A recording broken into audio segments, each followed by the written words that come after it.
Hello mga kautang! Welcome back dito sa aking channel. So ngayon pag-uusapan natin at excited ako sa video na to dahil na-approve ako sa halagang 7,000 dito kay Maya at nagpapautang talaga itong si Maya mga kautang. Before pay Maya ito at ngayon Maya na lang siya.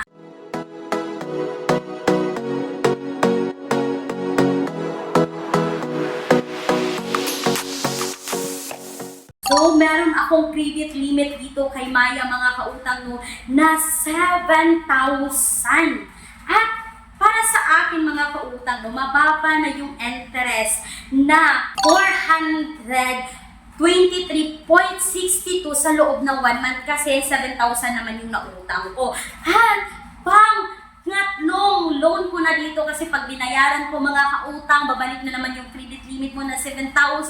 Pag magbayad na naman ako, babalik na naman yung credit limit na 7,000. So, pangatlo ko na itong withdraw dito ng 7,000 kay Maya as long as makapagbayad na tayo on time dito mga kautang. 7,423.62, ibabalik siya within 1 month. Pero nakikita ko naman dito mga kautang, no, pay partially or in full anytime. Sa video na to ngayon, hindi ko ma-share sa inyo kung pwede nga ba siyang installment. But sisikapin ko mga kautang sa susunod na video kasi natatakot ako na hindi bayaran full. Baka mawala yung credit limit ko na 7,000. Kaya binayaran ko siya full every month mga kautang, no.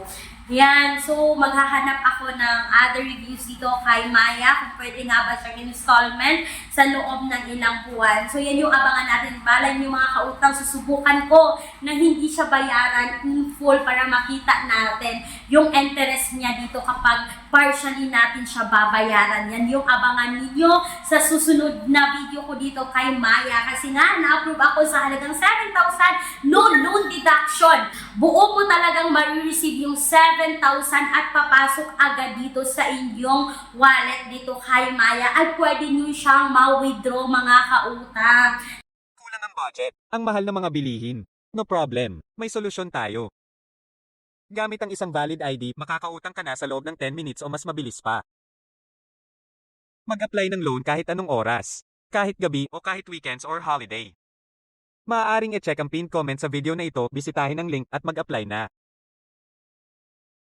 Mga kautang, maglalagay ako ng mga alternatives sa online loan app dito sa description box or sa pen comment section na video na ito. Pero bago ko tapusin yung video na ito mga kautang, gusto ko lang sabihin na kung kayo employed or self-employed at gusto niyong umutang sa bangko is you can message me dito mga kautang para sa karagdagang impormasyon tungkol dito. And please take note that all applications submitted is subject for bank approval. Once again, this is Clarice, ang inyong number 1 pala utang. Dahil utang is life. Bye bye bye mga kautang!